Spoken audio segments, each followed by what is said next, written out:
యాజకుని దగ్గరికి వెళ్ళి ధర్మశాస్త్ర గ్రంథాన్ని అడిగి తీసుకొని అందులో ఉన్న వాగ్దానాలు పత్రికలుగా ముద్రించి గుమ్మాలకి, ద్వారబంధాలకి, కిటికీలకి పెట్టు. ఎలా పెట్టాలి? వరుడు కొత్త పెళ్లి కొడుకు నుదుట బాసికని కట్టుకున్నట్లు, కొత్త పెళ్లి కొడుకు భుజానికి బాసిక కట్టుకున్నట్లుగా గుమ్మాలకి, ద్వారబంధాలకి వాక్యాలు పెట్టు. ఈ వాక్యం మీరు బయటికి వెళ్ళేటప్పుడు, లోనికి వచ్చినప్పుడు ఈ వాక్యం మీతో మాట్లాడతారు.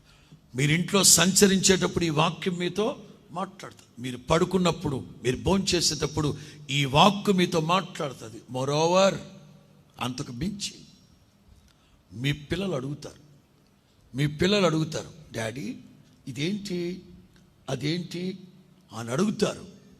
అలా అడిగినప్పుడు నా బాహుబలాన్ని గురించి మీరు మీ పిల్లలకి నేర్పించాలి.